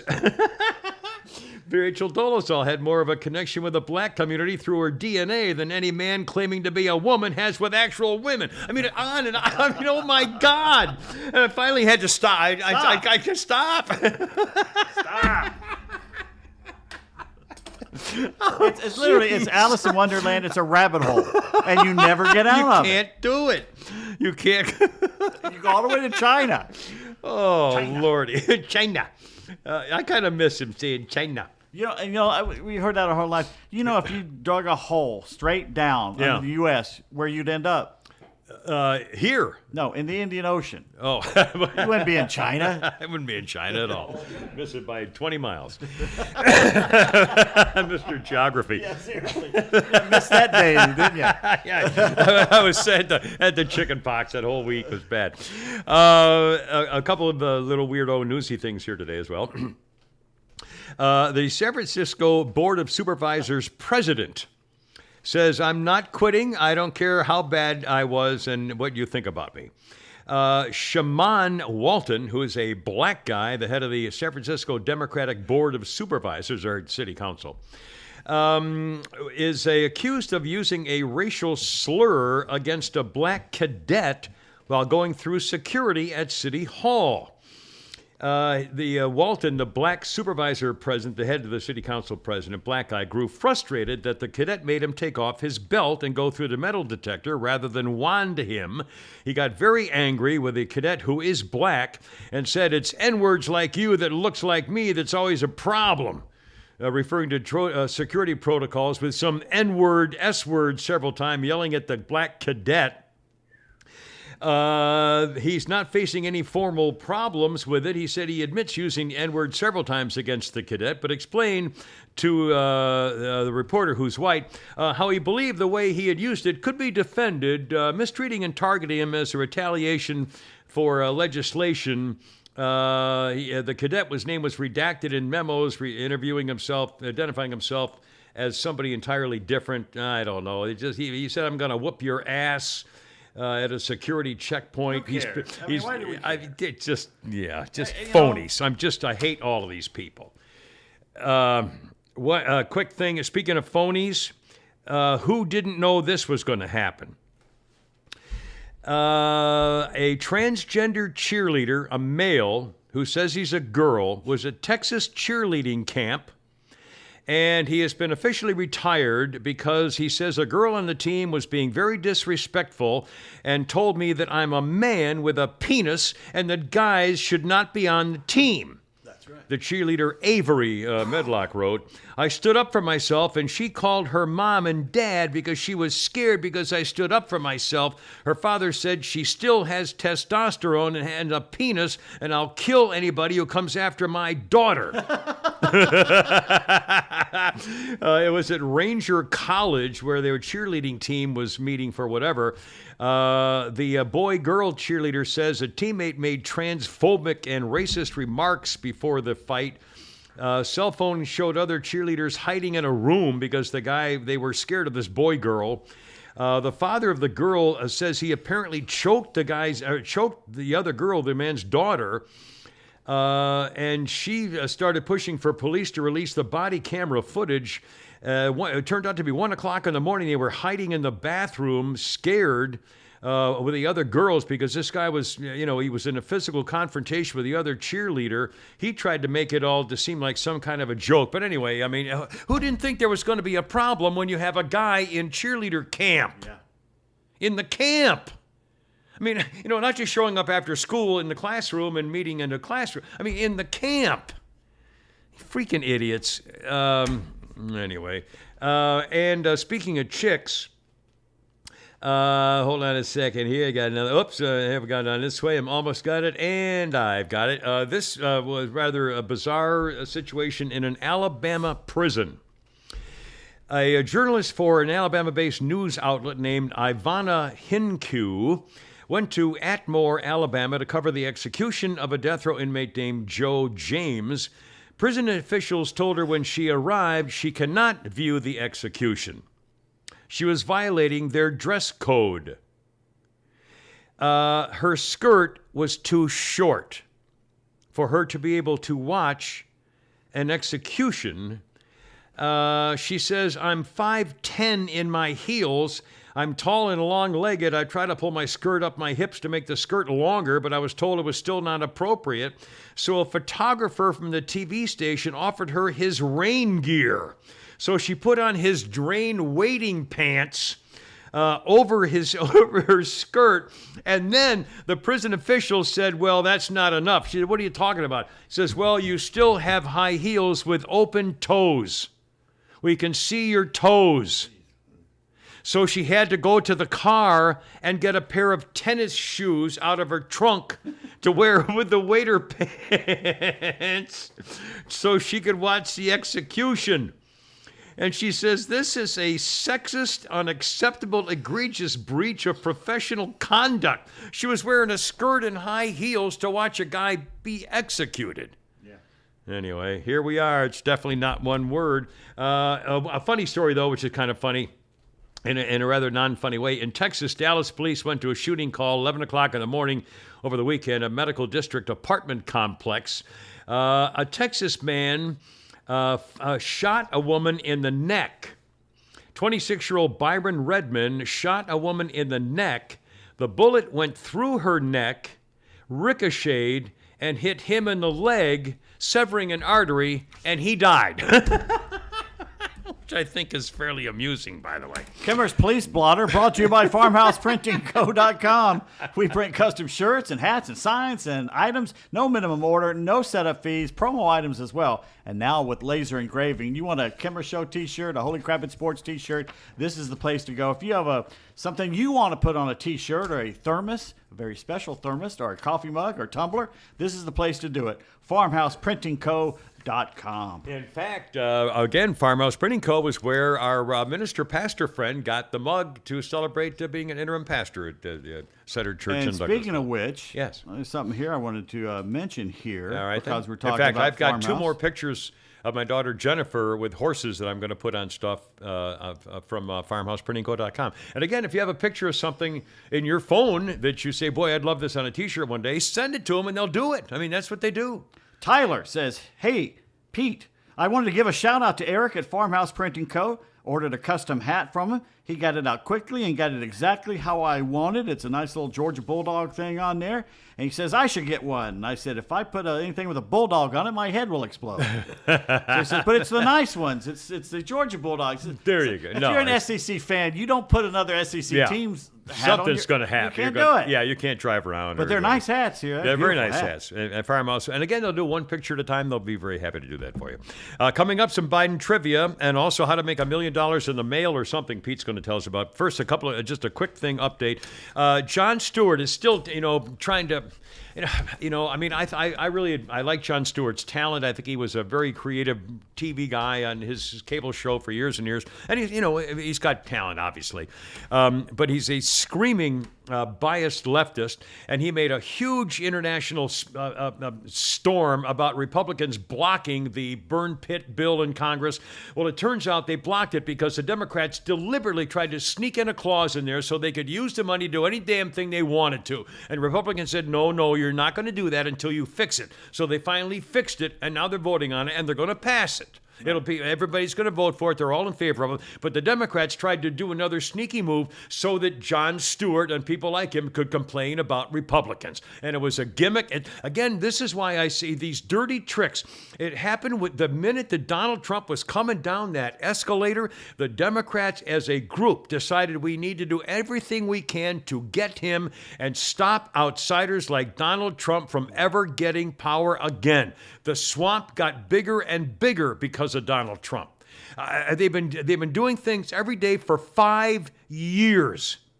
To stop conservatives from getting a foothold in anything, to cover up. How come they haven't talked about the Hunter laptop and the collusion? Now the Republicans are, at least on Fox TV, finally are saying when we get in control, it's all coming out.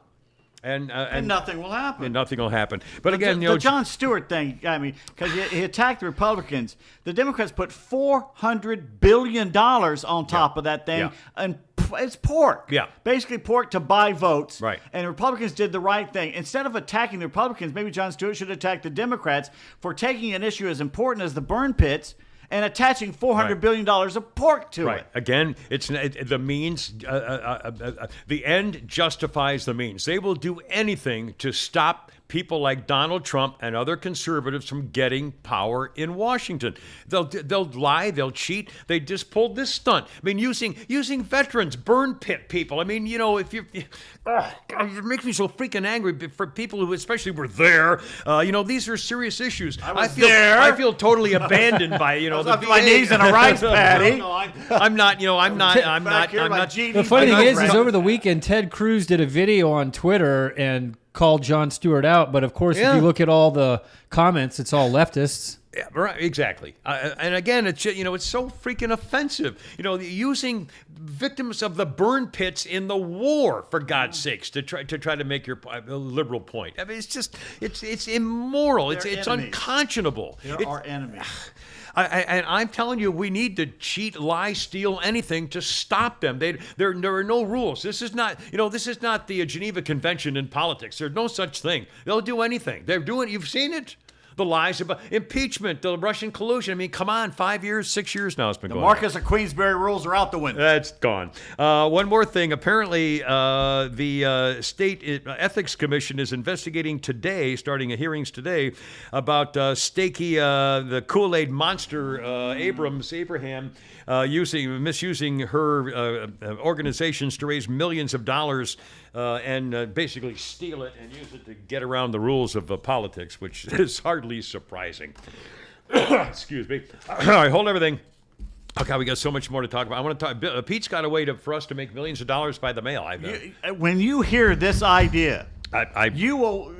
We're intelligent people in here, and we couldn't come up with this. We couldn't figure this out ourselves. In the meantime, if you're looking for a little something to maybe you can't find it, a little gimmick or a little what do you call those? A doodad or a little a trinket Gizmo. Or a treasure or a new belonging that you can't find anywhere else. M&S Title Pawn.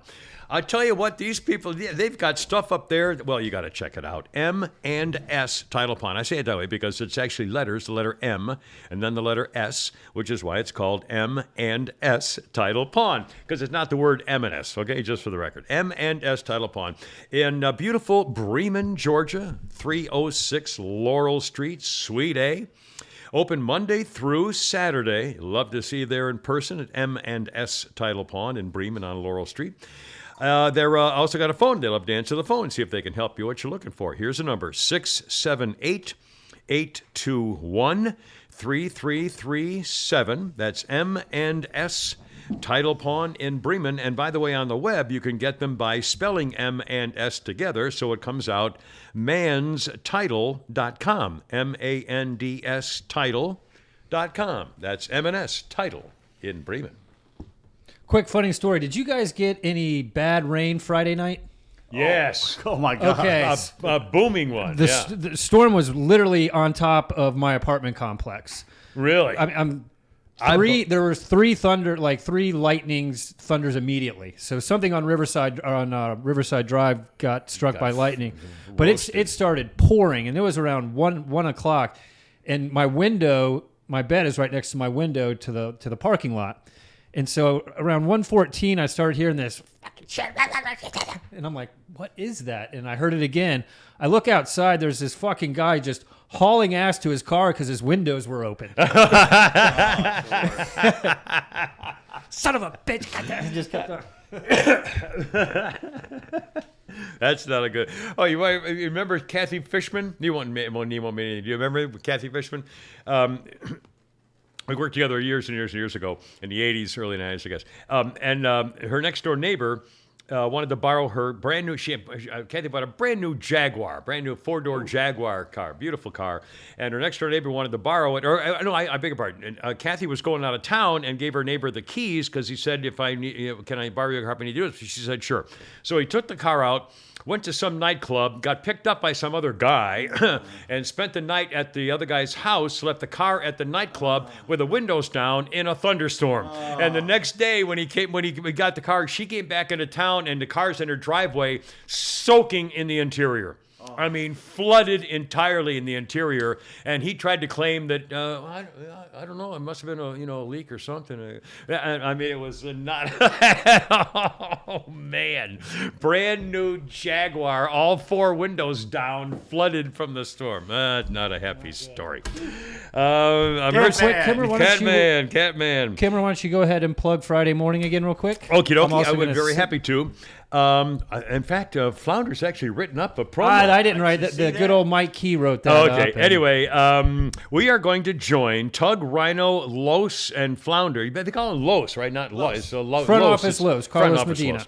Tug, Rhino, Los, and Flounder, and the extra team for a live broadcast with Holy Crap, It's Pete and yours truly. This coming Friday, August 5th. In the morning, they're going to be doing their show live 6 to 10, or they'll be live on the air 6 to 9, then be there till 10. The Marietta Diner, Cobb Parkway. It's 305 Cobb Parkway in Marietta.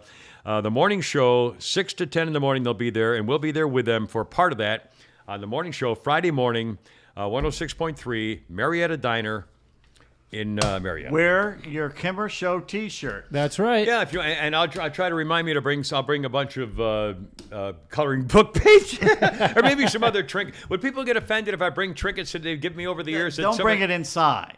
Don't bring it inside the diner. It's not about us. It's their show. Well, that's don't why bring in stuff for that. If people come out to the car and want it, that's fine. But don't bring it inside. Okay. Well, again, I don't. I'm just do whatever you want. I'm just saying. Kimmer's the guest. We've invited him. Yeah, I don't. Again, it's not about me. That's why I didn't even want to think. All right. No, really. Okay. I will be selling copies of Totally Biased Guide to Southern College Football. There you are. You should. You bring your copies of your book. I'll bring some copies of the book, and if you want one, I'll hand it out to you. Well, you can sell them. I mean, that's I'm not going to sell them. I'm going to hand them out. Because I'm going to come out with a new, hopefully I'll get off my ass and get a new one for this year. Well, I shall be damned. Probably for sure. I hold everything. We got a whole bunch of things here that I want to pass on here for you today, including a couple of birthdays. Coolio the Rapper, Gangsta Paradise. Coolio the Rapper is 59 today. He used to be a fireman. Coolio the Rapper. Jason Momoa, 43 years old today. Game of Thrones, of course, played the Khal in Aquaman, very well known for that. Also, his first major acting job was on Baywatch. Jason Momoa got his dreadlocks. He had famous dreadlocks for many of his roles, and he finally had to cut them. He said they weighed so much it gave him headaches. Yeah. It was actually painful. Jason Momoa married Lisa Bonet in 2017, so he is Zoe Kravitz's stepdaughter. Not anymore. Stepfather. He was married Lisa Bonet from The Cosby Show. By the way, Tempest Bledsoe of The Cosby Show played Vanessa. Tempest Bledsoe is 48 today. Director Sam Mendes, 57. He wrote and directed the movie 1917, the war movie. He also directed American Beauty, Road to Perdition, I like that movie, Jarhead, and Bond movies Skyfall and Spectre. Yeah, and he also, didn't he do the last, well, no, yeah, it was Skyfall. Skyfall and Spectre, 2 Bond movies. Adam Duritz from Counting Crows is 58. Joe Elliott from Def Leppard is 63. The Grease Man. The Grease Man, 72. Never got Grease Man. Never got it. I was thought as he was a juvenile little as it too. gets. Yeah, I thought he was a little too kind of locker roomy fraternity It was guy. for 12-year-olds. Yeah, I never got it. And in fact, they tried him here in Atlanta. Oh yeah, he's horrible. Was it Quixie or I forgot wherever, and it lasted 6 months or, something. Z93. It might have been. I don't think was there. He may not even And then been he on got FM. run out of the business because he said something racial or something. Well, no, he said it's too bad they didn't on Martin Luther King Day. Too bad they didn't kill more. We'd have had the whole week. Wow. Yeah. Wow. Yeah, that'll In do Atlanta. it. That'll pretty much. Yeah, that's really not that good, probably. Steve Sharippa. Sharippa is 64. Bobby Bacalieri of The Sopranos, a big fat load, is now a PI on Blue Bloods. I've never seen that show, Blue Bloods. Oh man. Have you watched it? Oh yeah, that's one of Is my it- That's one of my That's horrors. not about good? Chicago. That's New York, actually. know. Tom. Well, now, Tom what's is it a cop show? It's a cop Is show. that the one with Mannix or what? Tom Selleck. Tom Selleck. And yeah. then it has. Mannix. Well, I can't think. He's of the chief of police. Selleck, yeah. He's the chief of police of New York City, and he's a widowed father, and all of his sons were police officers. One was shot and Wait a killed. minute. Is that the one where he kills his dog? No. That was something else. that's also that Tom was Selleck, wasn't That it? was a series of movies that were actually good movies. And he puts his dog down because he wouldn't let the vet do it, so I'm going to do it myself. That's one of the That was saddest- Tom Selleck, too, God, wasn't that it? was one of the saddest damn movies. I remember that one. Oh God! But the other movies. What the hell was the name of that damn series of movies? He was in Maine. He had moved from L.A. to Maine. Yeah, and His he was wife had sad left as him. like- yeah. He brought the only thing he had It was left was so his dog, sad. and he had to put his dog down. Stone Cold. Yeah, that's it. Stone Cold, and there was a couple. It was a 2 or 3, At least 2. movie. Yeah, Yeah. and it was actually well done, but it was so freaking demoralizing or sad. It just had a theme of darkness and sadness. Ugh. Anyway, and I've never seen Blue Bloods, and but he's Did you still ever working. see him in Her Alibi? No. He was a horrible He was like a novel writer, and this Russian girl ends up living with him, who's a secret spy. It was an 80s Really? movie, and it was pretty bad. Never heard of that I one. don't never heard of that Straight one. to video. But anyways, Blue Bloods is what was it on? It was on Straight to Ion. beta. It went to Ion Television or something like that. But I I don't, see it listed once in a while. but it's one of those ones that's syndicated, so that's why. Yeah. And it was also a show my mom always watched, so me and her would joke about it. Like, Oh, really? She would watch horrible TV shows as well, Right to Laserdisc. I'm going to look for Bluetooth. it just for the. or Blu-ray. Blu-ray's still around, isn't it? I don't know. No, when I flick on my Xbox to watch Disney Plus, there's the little thing there to put a Blu-ray in. Blu-ray on. Is there? I They mean, it's still becoming. make those? That's going to be the next obsolete thing. Well, Because thought it my already was. Xbox is probably 5 years old. Exactly. So, yeah. Wow. I mean, thought- laptops don't even have the CDs in them anymore. My Apple, which I bought about 8-10 years ago, even then my Mac did not have a thing. You had to buy it extra. Now you have to buy the adapter to and put. attach it to it. And guess what? They don't make that anymore either. Oh, for God's You can't get sakes. the little box that you attach to your Mac to put the DVD in anymore. That's- Well, not only that, because now the new Macs don't have USB. It's their own. So you can't even take a regular jump drive like you have for your car, Yeah. your music stick. Yeah. Mac doesn't even have that in their computers anymore. I can't, but Jesus, I got the well, older well, Mac. they do it because you have to buy one. yeah. Yeah. Oh, for crying out loud. That's pretty stupid not putting a USB No, yeah, in. I mean, because USB is universal. I know. That's dumb. I mean, and again, I became less and less of a Mac computer fan when they started doing that, just because that's the easiest way to kind of. I mean, you can use Dropbox and stuff like that, but you should be able to have a hard piece Well, of that means something that to be when able I get to. a new yeah. one, I'll keep my old one and keep it turned on so I can just put that in there. And that'll last So I can forever. keep using it. Yeah. Man. Let's see. 1929 on this day, inventor and sadist Thomas Edison held a contest to see who his next proteges would be. A tough exam with questions like on science and history and geography, chemistry, and even personal ethics. True questions on his exam by Thomas the Sadist Edison. If a lie is permissible, ? Would you choose success if it meant giving up happiness, pride, honor, or love? Would you be willing to torture animals if it would bring me more money? Stuff like that on the Thomas Edison quiz. 1936. That's actual quiz questions. The games of the 11th Olympiad opened in Berlin, Germany, and Adolf Hitler is the lead cheerleader for the Aryan race. until a certain Jesse Owens shows up. By the way, the Olympic torch appeared for the first time in 1936 with Hitler at the helm. I told you a month ago, I just found out that I had a relative on my mother's side who competed on the same team with Jesse Owens at that Olympics, and no one ever mentioned it. And you finally confronted, didn't you finally say, why didn't you ever tell me this? Well, they're all dead. There's no one to confront. Oh, no. There's no one to confront. That's cold. You think they'd have mentioned that because the guy died in 1976. I was 15. I could have talked to him. Yeah. How fun would that have been? Because he was there to see He was there. He was with Jesse Owens and Hitler. He saw Hitler, and he saw Jesse Owens. He knew Jesse. He was on the team. He knew him. He touched him and shook his hand. I mean, wow. Took a shower with Jesse Owens. It's an incredible story. It was 1930. I don't know. He probably wouldn't. I don't touch. I don't want to touch a man, but he could. Sucker could jump, man. I know that little bastard could really move. Sorry. Let's see. 1941, the Willis Truck Company introduces the Jeep, an all-terrain lightweight vehicle for the Army.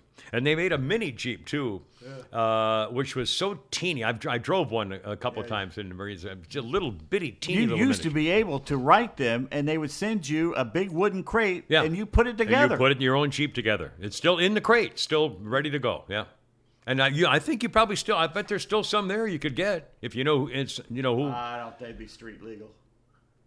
I don't know. There's probably so many regulations and laws Well, that's now. probably true, 1966. Oh, yeah. A psychopath takes a buttload of ammo and guns to the observatory tower 300 feet up at the University of Texas and starts shooting. He killed 14, wounded 31 others.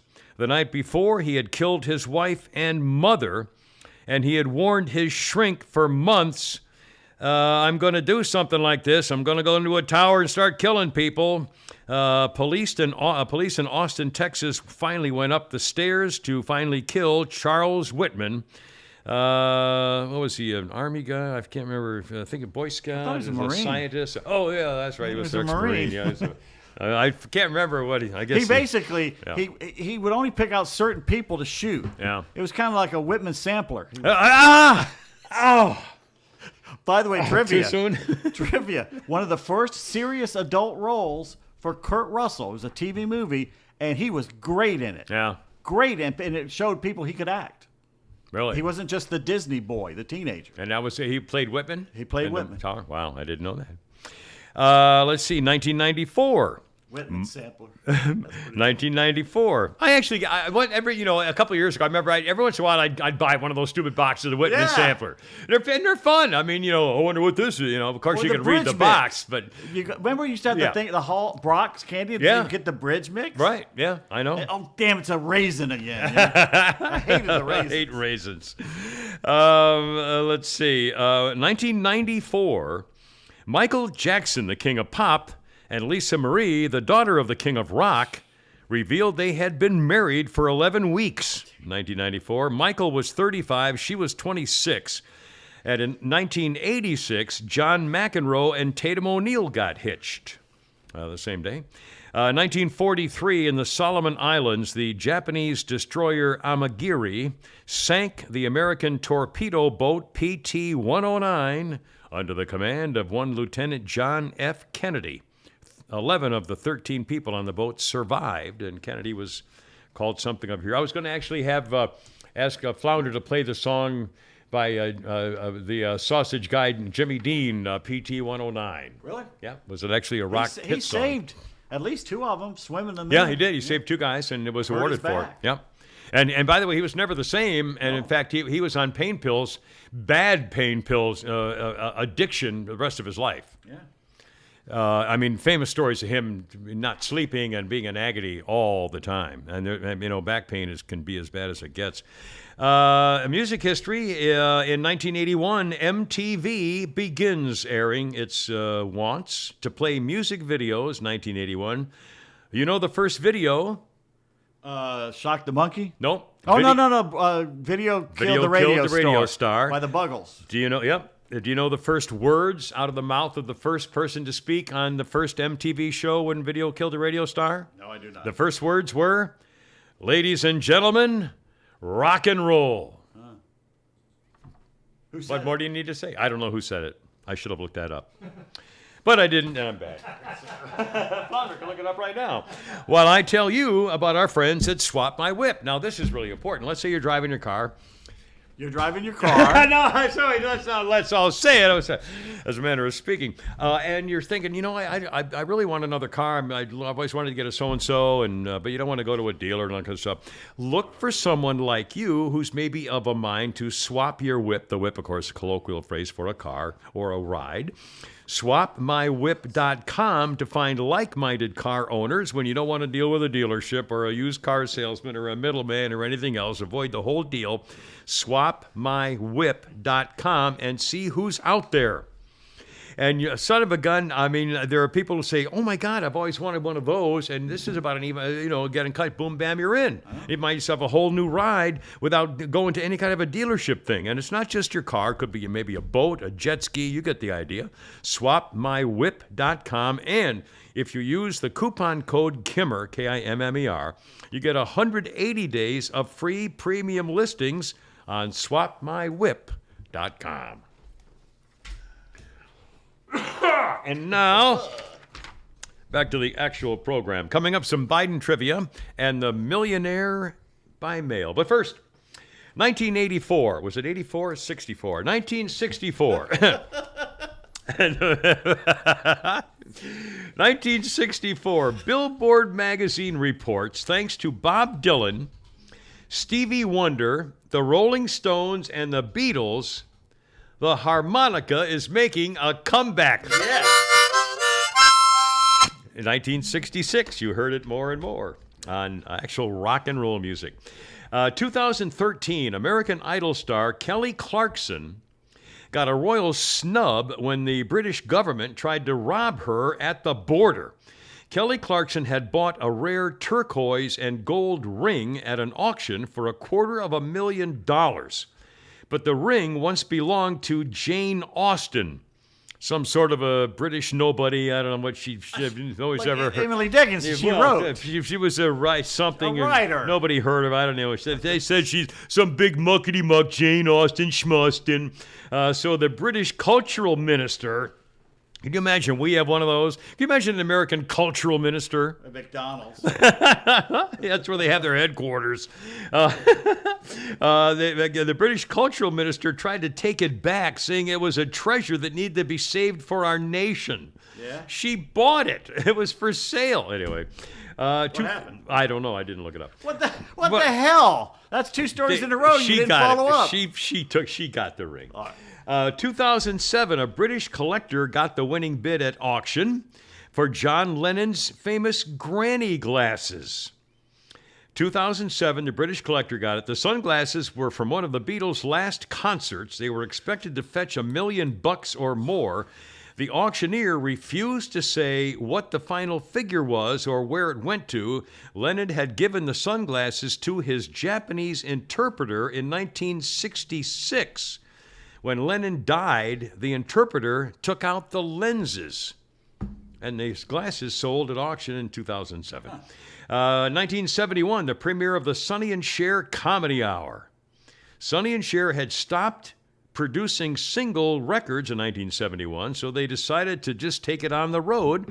They were doing comedy skits and telling jokes and singing their songs at nightclubs across America. That's how they were making their living. No more studio recordings. 1971. In the audience one night, the head of programming then for CBS, Fred Silverman, saw them and said, "We need to get you your own TV show." And by God, he did. And there you are. And then, of course, Sonny skied into a tree. It was at Aspen or Vail, one of them, and killed himself.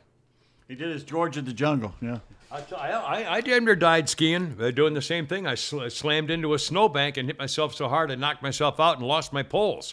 My poles went into the snowbank so hard that I never found them. My skis came unbuckled, and I knocked myself out. Going downhill as fast as I could, then accidentally swerved and went right into a snowbank. I could have died. I mean, I can see how it happens. I can see it, the Wile E. Coyote. It was form into the literally. snow. I get my ski pole. I never found my ski poles. They went in the snowbank. That's how they found you, because it was just like a diagram. Yeah, it's just human that had gone into a chalk outline. You know what? That's what you get for using Acme skis. That's right, the Acme Ski Company.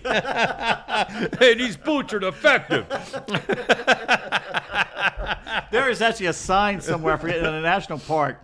It says, watch out for Wile E. wolves. Coyote. Oh. Watch out for wolves. It has all these warning signs if there's wolves in the area, including discarded boxes from the Acme. If you see a wolf carrying a satchel or a box with Acme Or on a the rocket, side, a little rocket, a little firecracker an anvil. with a little stick on the end of it.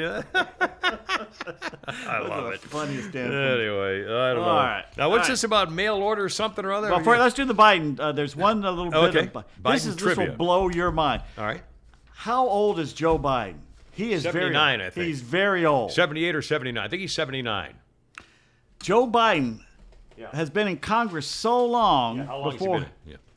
he served with not one, not two, not three, not four, not five, but 6 other human beings that were born in the 1800s. He served in Congress And as the a Senate. representative. In the Senate, because he was a senator the whole time, wasn't he? Yeah. Basically. No, wait a minute. Either way, he served in Yeah. Congress with men who had been born in the 1800s. 6 of them. Strom Thurmond, I guess, probably one of them. John Stennis, probably one of them. Richard Russell, maybe one of them. Tip O'Neill, maybe? I don't know about Was he O'Neill. that old? Maybe not. Anyway, I believe. Wow, that's yeah. And he's not running again. Please, he won't be alive. It took humans 4 times longer to switch from bronze swords to steel than it took to switch from steel swords to nuclear bombs. All right, say that again. 400% longer. That Emily Dickinson thing. It took humanity 4 times longer to go from bronze swords to steel swords than it took to switch from steel swords to nuclear bombs. Wow. Well, steel swords to nuclear bombs. How many official kids born to the same mother, according to the Guinness Book of World Records, the most kids Woman who born gave birth to the one most children? Woman. How many? Yeah, how many kids? I think it's like 25 or something Higher. ridiculous like that. Higher? Higher. 30? Higher. 35? Higher. Now, wait a minute. I don't believe it. What are you waving at me? How could you be that, unless she had like 9 sets of quintuplets or something? Keep how- going. 40? Higher. 45? Higher. 50? Higher. You're lying. You're a dirty, stinking It liar. says here, Guinness Book of World, 69 kids. There's no way. You can't be that old unless you have like 9 sets of quadruplets. It's a lie. There's no possible way. You'd have to be, I mean, your first birth would you have to, Are you questioning the internet? I am questioning the internet. Okay. I'm throwing the flag on that one. It's the That's my bullshit flag. The bullshit flag. There's no, I mean, think, unless literally it's had 9 sets of quintuplets. All right. And that's only 40. I didn't know you were gonna bring math No, wait a into minute. this. You could have 9 sets of quintuplets, and that's still only 45. You still have another 20 to go. I know. I think that, come on. Maybe she started at 8 or something. I don't know. Anyway. Please. In the 1990s, okay, here we go. Here's how you make $1 million Yeah. in mail order. All This right. is genius. In the 90s, a California man named Steve Commissar. I think I know what you're going to say. Oh? No, I don't want to spoil it. I'll tell you whether I'm right or wrong. But I Kept think putting ads in national magazines selling what he called solar-powered dryers. $49.95. $50 a piece. So you send him your $50, and in the mail you would get a simple clothesline. I know. What I was thinking of was a guy who said you had a book, How to Make $1 Million from Your Home, and it was and it was only one page, and it said, "Sell a book like this to people who are all over the country." And he got away with it because he didn't say anything. He just said, "Here's how you do it. Do what I'm doing. Have people much- send you money." How much money did those guys make, though, before the government said, come Well, on? at some point, yeah, but still, It's not the government's business to get involved Right. in that. Gullible's gullible. If you're not breaking the law, if people are stupid, then their people are stupid. The Bradford file tweeted something interesting. The President of the United States tested positive for a virus twice in 2 weeks after taking 4 shots of a vaccine. Right. And everyone is still pretending like all this is completely normal. Yeah, thank God he got all the vaccines.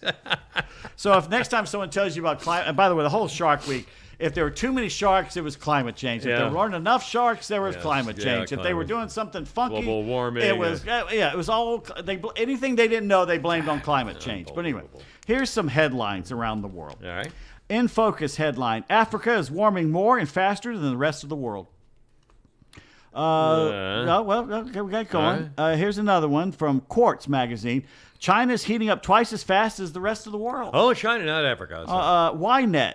Israel warming up almost twice as fast as the rest so of the it's- world. So it's not China or Africa. That's moving on. It's- it's- Physical Org magazine. South Pole warming 3 times I wonder faster. if South Pole's warming the rest of the faster Earth. than Africa or and China. here, Popular Science. Well, there's the final word. Australia is heating up faster than the rest of the world. And finally, the BBC. Canada warming twice as fast as the rest of the world. Oh, my God. It's just insane. Yeah. Thank you, David. It's been a very generous David, thank you so much. contribution Again, there. We are very grateful. We're trying to keep this thing going here. At some point, huh? Did you see the Congresswoman, Democratic Representative, of course, a Democrat, Linda Sanchez of California? They played the Yeah. congressional baseball game. Right. It's supposed to be a time where we all come together Yeah. and have a good time. And there's video of this. She's a fat load, Yeah, too. fat Just load a of fat scumbag, load. yeah. Goes over right by the Republican dugout and just flips them off. Yeah. Yeah, she had struck out or did something, Yeah. and she was walking back to her dugout, and they were kind of they weren't razzing her, but they were saying they were maybe clapping that she made an out or something. So she literally flipped them, gave them the finger. Stay classy. And then she said that there were slurs, Oh my! which is a load of crap. I agree with you, but I'm Right. saying she had said there was some cameras slurs. and Yeah. cameras and microphones there. Nobody's Yeah, slurring. so those Exactly. Republicans are using the N word again. Yeah, right, lady. Also, it's been brought to my attention that I might have noted that this is podcast number 500. It is not. No, it's 460. Yeah. I mentioned it a couple of times there. Mike Oran just you texted can me. say that. What was that all Not about? to worry. All right, it's time for Bad Text Theater. Bad texting theater. All right, Bad Text Theater. Let's see, where are we here? Where are we here? You know, you could be looking for this while we're doing the show, but get off your ass. Well, whatever. It's all good. Okay, we did the restaurant. We did the astronaut needing some space. Okay, it's the one right beneath it between a son and his father. And I don't know if they'll get this one. Well, we'll try it. If Kimber doesn't get it, we Yeah, didn't yeah. get the Emily Dickinson. Very possible. A dad and a son. Are you the dad or are you the son? I'll be the son. All right, I'm the father. Son, why are your eyes red? I smoke weed, Dad. Don't lie. You're crying because your riffs are trash. I knew. All right, let's Now, do wait it. a minute. It should be backwards. The old man shouldn't know what a riff is, and he should. Well, the riff is he's referring to music, like a guitar riff. I got you. Yeah. Okay. All right, let's do the next one. Then. All right. Well, that was went kinda over weird. Bongo's head here. That was sort of weird. Bedtime for Bonzo over there. All right, this one I don't know if people will get. It's All right. between a scientist and a student. All right. I'll be the student. All right, Isle of Science. I just boiled water. Solid. No, I just mean that's cool. wrong again. Solid, cool. Solid, man. So No. you got that one. Can we stop now? Please, God. I got shit to do. I tell you what now, teasing. We got some Bad Text Theater coming up that actually made me laugh. So. Well, why save them? Let's bring them out Wednesday. We'll bring them. And we may bring one Friday if we're going to be on their show. Maybe we can do it Bad Text Theater we at gonna the do diner, a- at the Marietta Diner. No, well, we're going to come back and do the show after that. Yeah, I guess. Just come straight back here. Well, actually, you don't Well, get no. off work. Oh till- yeah, I'll have to figure out what I got to do, but We can't. I mean, we Maybe won't we'll be do ready one- to do a show. Maybe we'll do it Saturday then. No, Or no, Thursday. no. Okay, you can't do Thursday. No, we'll do Well, we the. can't We'll take- be at the diner. I'm going to come home, try to get an organization to do a podcast, and we'll be here Friday. worst afternoon case to do a scenario podcast. is we don't do a show Friday. I'll have plenty of material with today and Wednesday to do a weekend Just do a podcast. free for all Friday. Well, who whatever. knows? But we'll do a show Friday. But whatever. It'll be fun. We'll have fun. We'll do something. We'll figure out something. In fact, we'll just tell people to listen to the morning show on Friday. Well, or tape it or something. Because you'll or be on there. Maybe we could. Yeah, what I could do, what I can do is We well, can't because put it what they want you to do is they want you to be there for your segment. So if you can be there by 7:40, that would be Oh, I great. gotcha. And then 8 a.m. is just they're gonna interview. I think hopefully they're gonna have someone big in the 8 a.m. hour. So it's gonna be up in there. I'll know more details tomorrow. Okay. Well, no problem. Okay. But well, again, we'll- y'all's thing is to sit around there and say hi to folks and Yeah, just all do your right. thing. We'll- You don't have we'll to be worry there. about. Yeah, exactly. Eat the be food. We'll be there, and I will have things in my car, trinkets to give away. Should you Make so sure they're all decide. legal. No, I'm making sure of anything. And you open up the trunk, there's not a small Officer. Asian woman in there tied up. Nothing like Reminds me that. of that bit in the parking lot where the guy faked out had the cop walk by and the truckload of guns. What's this, man? It's not mine. It's not mine. All right, you boys have a good one. That's what I say. Hoorah, Semper Fi, I gotta go. You're killing me. I got herp. Yeah.